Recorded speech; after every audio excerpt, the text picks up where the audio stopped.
Hey, welcome back to Tango Simplified Learning Series. I am Yelizaveta, and we are concluding our exploration of the salon style as represented by Miguel Caló in this lesson. Over the last few weeks, we've been talking about the different ways you can explore and express what you hear in the music and different tools you have under your belt on the social dance floor. Today, I want to complete our discussion by talking about a more abstract idea, and that is the idea of curation. Because even though there's all these layers and all these details that you hear in the music, and all of these things that you could show, ultimately, you don't want to show everything. There is such a thing as doing too much. But what that really is more of artistic and creative exploration that every dancer has to go through. So one of the ways that you can think about curation is by asking yourself, what is it that you truly want to show in the song and what can be left out? What is the main essence of a particular song? And instead of you being that kind of musician where you're playing all the instruments, you know, they're really impressive, like people who can have a bunch of instruments attached to their body and they can play everything all at once. It's sort of a genius skill, right? But instead of that, imagine you are just one of the musicians, one of the instruments of the orchestra. And it's not that you are literally only dancing on one of the instruments. It's more like you want to think about, if you were one instrument, what part of the music would you think is most important in this moment? So the contrast that you create in your movement is signaling to the people watching you, to the people dancing with you, which part of the song you are paying attention to. So you kind of have to learn to choose what part to play. Sometimes it will be dictated by the level of your partner.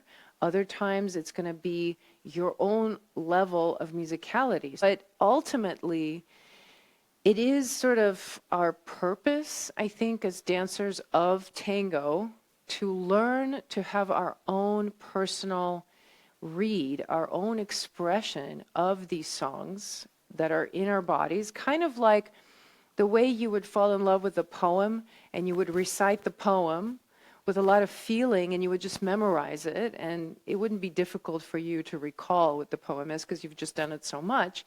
These songs kind of become that in your body over time because you just dance them over and over again. So when you become informed about the different layers of the song, the structure, the ways you can change your body in response to the music, you then begin to accumulate a sense of what is it that you want to say in the song, which parts of the song stand out to you. And of course, it's not going to be obvious right away. You have to do it many, many, many, many times. And as I said last time, and I've been saying a lot in general, you really have to know the music. You have to listen to it a lot and pay attention to the songs that really grab you, that you really feel very deeply. Those are the songs that are going to kind of open up your eyes over time to what is possible. Now, to demonstrate this concept of curation, I'm actually going to do something I've never done publicly. I'm going to do a side-by-side comparison of me dancing with another couple. This is a couple that I watched at the Southern California Tango Championship recently. They are amazing dancers, Sebastian and Cynthia. So I shot a video of them dancing to Jamás Retornarás by Caló, of course. And I actually happened to have recorded myself dancing to this song a week prior. And I think doing my own analysis of my own rendition of that song compared to what they did in their performance, I do feel like what I did is too much. There's too much going on. And I can only see that now, in hindsight, comparing their performance with what I do typically. So the way you see me dance in the video is sort of like my typical musicality on the social dance floor. So then when I went to SoCal, I watched their performance and I recorded it. And as I was watching it, I was like, wow, they're eliminating so much. They're so minimal. And it was really inspiring to see how little bit goes a long way. That when most of your dance is very reserved and quiet, then individual elements and embellishments have so much power, and you can express so loudly with so few gestures. So check it out, and I'll see you in a minute. Cuando dijo adiós, quise llorar, luego sin su amor quise gritar, todos los ensueños que albergó mi corazón, toda mi ilusión cayeron a pedazos. Pronto volveré, dijo al partir, loco la esperé, pobre de mí, y hoy que tanto tiempo ha transcurrido sin volver, siento que he perdido tu querer.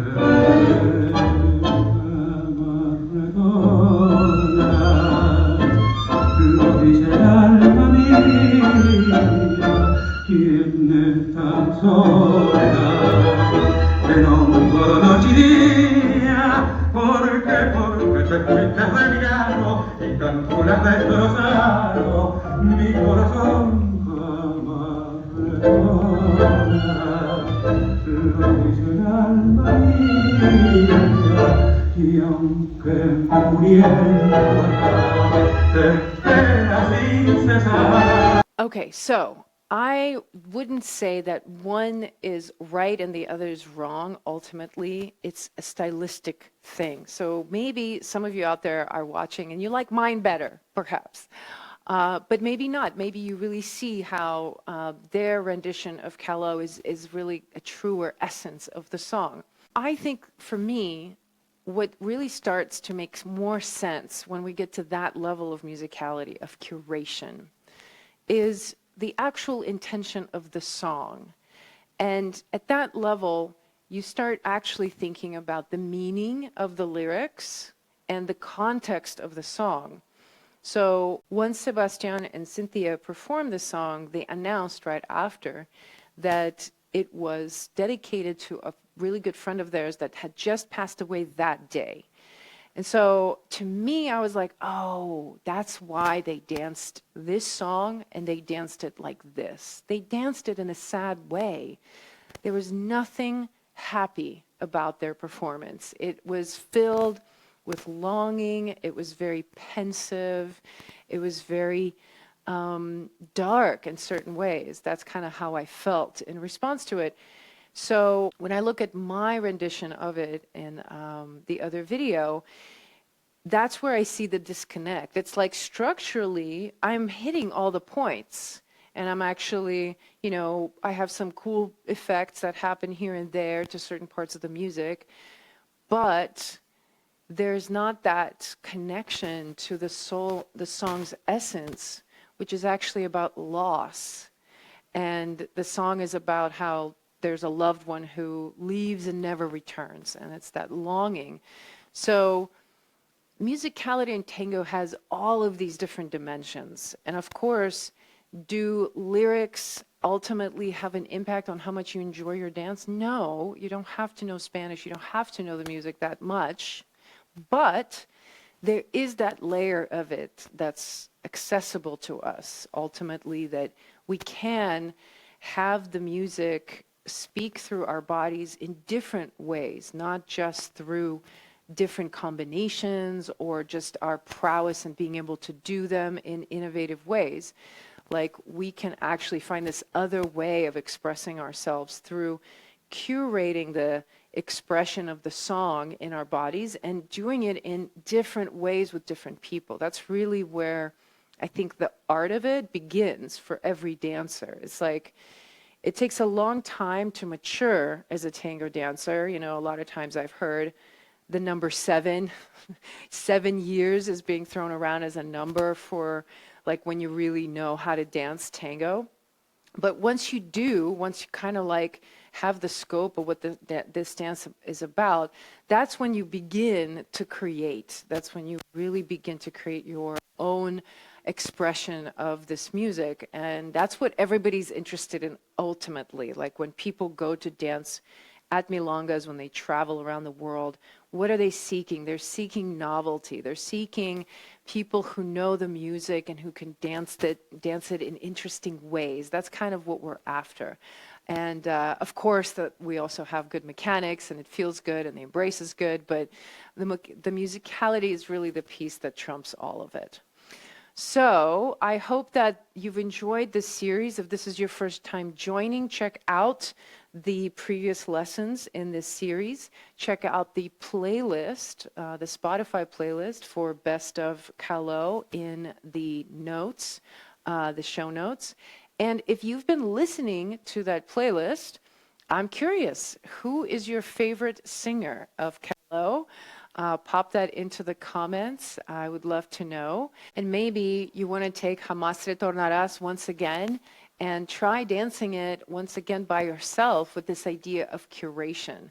I think ultimately when it comes to the skill of curation, it's going to be a lot about you assessing your own dance, the way I do with my videos, watching them next to someone else's videos, like comparing your own dance to movements that you really enjoy in other dancers and seeing where is it that you're still kind of missing it, or where are you getting better and better? So that becomes sort of part of your practice as an artist in this art form. The next orchestra in our lineup is Francisco Canaro, so do join me next week. On Saturday, once again, we'll start a new series where we'll be talking about Francisco Canaro and how to dance to the music of Guardia Vieja period. We'll go back in time and infuse ourselves with the rhythms of the early tangos. I will be taking a deep dive in one of Francisco Canaro's songs and dissecting it in my monthly musicality lab inside my musicality program. The link is in the show notes. Once again, IMSO Tango School Online. I'll see you next week. Until then, ciao.